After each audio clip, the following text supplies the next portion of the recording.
What's going on, everybody? It's the Hook Cam back again with another film breakdown. I gotta be honest with you guys straight up. First and foremost, I've been very busy the last week or so. Law school is absolutely kicking my ass in every way, shape, and form, but I love it. High school football is cranking back up again, and I'm very excited about how the team looks. I'm excited to get going out there. And I've just been a busy guy, full-time workload as well. So haven't been able to focus as much on YouTube, focus as much on really the NFL in general. I've been popping in and watching games here and there, but haven't been super religious with it. But this weekend, I was able to take a look here and there at some of the games, and obviously this Raiders versus Chiefs game was really, really interesting, and the Raiders did some very, very cool things with the football that I really wanted to highlight. They took advantage of some of the Chiefs' defensive alignments, took advantage of them with some pre-snap motion as well, and then just what they did defensively to confuse Patrick Mahomes was very interesting to me, and I think it should be highlighted. So with all that being said, guys, before I dive too far into this thing, if you could hit that like button, hit that subscribe button to my channel, The Hook Cam, as well as to Jackson Kruger Sports. We all know if it's a Raiders video, it's going to end up on Jackson's channel. So Raiders fans, I hope you guys enjoy this phenomenal game from your guys on Sunday. They deserved it, and the trash talking between the two teams is just weird to me. I get it because they're divisional rivals. I totally understand that, but still weird all the same. Can't we just appreciate a good game plan? Probably not, because people are children. So with that being said, let's dive on in. Play number one. First things first, this pre-snap motion right there. What that's going to do is it's going to push this corner off, right? The Chiefs end up running a really simple cover three, right? We're dropping right here with our corner. We're dropping here with our safety, and then we're dropping here with our other corner. Now, this corner is going to be lined up on Nelson Agholor, who this ball is going to ultimately, right? But when we push that corner off, what it's going to do is match up this receiver with this safety, right? Now we've moved this corner out into the flat. He's really not doing anything now. He's supposed to be working into that deep third, which he's not anymore, right? Now we just have Tyrann Mathieu working in the deep third and this corner working back. Now, a couple of things happen on this play that are really, really instrumental to how it plays out. The first thing I want to point out, really the second or third on this play, but it's going to be Darren Waller right here at the top of the formation. He's going to run a crosser like this across the field. That's going to take this safety who's dropping down into that robber, and he's going to work with that, right? So now, really all we have to guard for Nelson Agholor on this double move is you're hoping as a defensive coordinator that this corner works back here, which he kind of does, and you're hoping that they don't run a double move, because if this safety bites at all for just a second, which he does, you're going to have some open space to work with over here. Now, on top of all of this, the movement in the pocket from Derek Carr was phenomenal. Phenomenal. So much so that I cut up the end zone film of it. And take a look right here. As Derek Carr works back, we see him move to his left. He moves his hips, eyes, feet, everything going to the left. Really, he's looking at this crosser right here. But what he sees at the top is he sees that double move. He sees Tyrann Mathieu stumble for just a second, and it's enough space for him to launch that ball to 15 for a big-time touchdown early in this football game. Now, the Raiders come back, and this is kind of one of the things that I love about Las Vegas, almost said Oakland. There is one of the things that I really like about Gruden, and when Gruden first got hired in Vegas and when it was Oakland, I was kind of skeptical. I was like, man, this guy's he's a commentator now. I didn't think that he was going to be able to translate from, that 1990s, early 2000s football into a, modern day NFL coach, and he's proved me wrong in every sense of the word, and I'm happy about it. I love it. I think it's awesome. Once again, we get the pre-snap motion here from the Las Vegas Raiders. We're going to get a really simple power, right, where we're going to throw right guard and right tackle up to this Mike linebacker. The block that really impresses me, though, is with Darren Waller right here, right? Really good working up. Okay, we got a nice base to our block right here where we're going to get our helmet play side. Boom.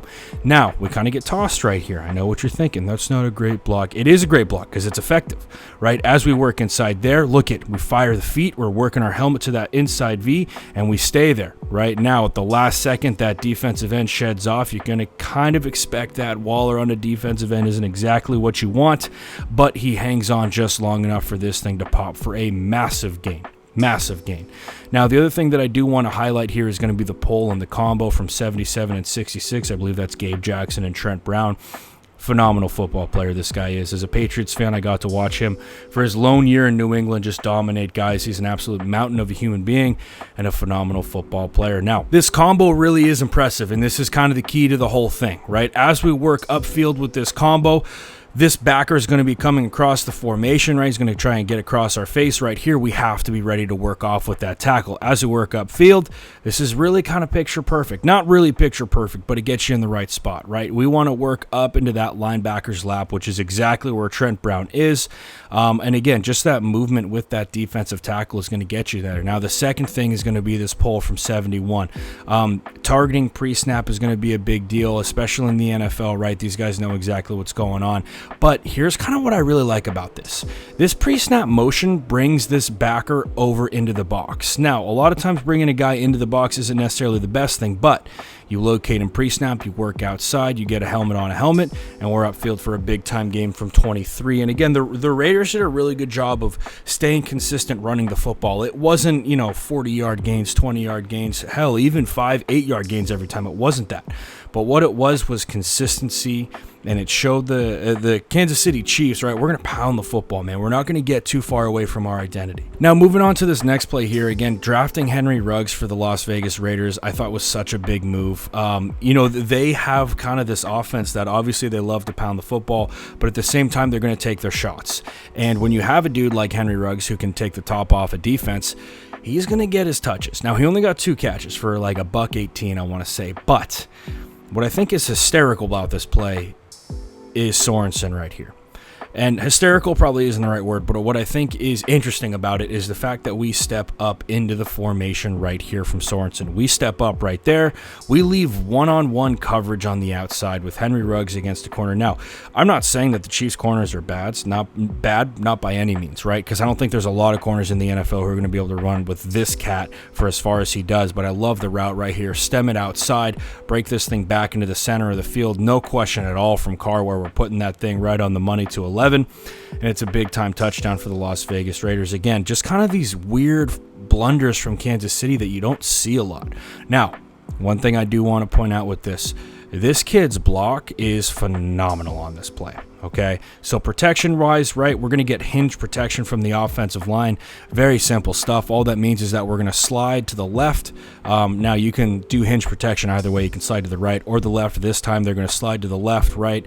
So center is responsible from his left hip to the guard's right hip and so on and so forth right here. And we're going to man protect on the back side of this thing. Now, the key with hinge protection is that your back has to fill into this A-gap, especially if there's pressure, which is exactly what Josh Jacobs does. This is a really cool play, man. You don't see backs. It's not that you don't see backs do this, but it's just really cool when you see, your starting running back, your workhorse, your bell cow come up and take a block like this. Probably a little bit more assertive. We end up getting kind of into the shins of DC back here, but at the same time, you love seeing them sacrifice the body, throw everything you can into it against a 240, 230-pound cat running as fast as he can at you with some harmful intent. Now, moving on to the goal line here with this Las Vegas Raiders football team. They do a lot of really cool things. They did a lot of stuff pre-snap that I really liked, that I thought was really cool, and then they just have some really simple, good old school football stuff. Now all we're going to get right here is inside zone with a wham. Every team in the NFL runs it. We're working a combo with these two cats right up to the backer here. Working a combo with these two up to the backer. We're going to wham the defensive end on the backside, who's going to be Frank Clark. Now we widen him with this alignment back here with Hunter Renfrow, right? If there's no Hunter Renfrow, this dude's going to be a little bit closer. So you can see how the pre-snap formation really messes with the Kansas City Chiefs, right? I like the double team from 74 and 71. We do a good job displacing this defensive tackle right here, getting him out of gap, moving him. Good job from 74 working upfield. 71's got to stay on this block. I know that's Chris Jones, but we got to get centered up there. And then Josh Jacobs just with an exclamation point at the end to get the rock in the end zone. Stuff that you really love to see, especially if you're a Raiders fan. A lot of heart, a lot of grit on that play from Josh Jacobs. Now, moving on into the game, I think this is the last offensive play I have for the Raiders. And really, it's more of kind of like that testament to the Chiefs not playing like themselves. You just had some blunders, right? And this was one of them. This is a 3rd and 18, I want to say in the 3rd or 4th quarter here, and Hunter Renfrow is just going to run really like this deep crosser across the field, and it's going to catch the Chiefs, right? And it's kind of interesting because in the NFL right now, the trend is to really rob down here for these crossers, right? But a lot of time, the crosser is going to be number 3. This time, the Raiders run it with number 2. So what happens is that they're going to run it, make it look like this dude's running across her, and he's going to shut his route down right here, which is going to bring that safety down there. Now we're running cover 3 with the rest of these cats, right? So everybody's dropping off, and that's going to leave a hole right in the middle of the field, which is exactly where Renfro runs this route. Really interesting job, but again, it's just uncharacteristic mistakes, and you can see Sorensen kind of throw his hands up at the end of that play. Just interesting, man. You don't see the Chiefs make mistakes like this, especially with Spagnuolo. I don't think that this is like the new norm. I think that the Chiefs probably just got caught on a bad day, but at the same time, the Raiders executed well, and they 100% deserve that win. Now, moving on to a little bit of what the Raiders done defensively that really impressed me. The Raiders mixed up their zone, their man, and they did a really good job of confusing 15 pre-snap, right? Now, this play right here is really interesting to me because off the snap and pre-snap, it looks like it's going to be man. And really what I want to draw our attention to is to this cat right here, right?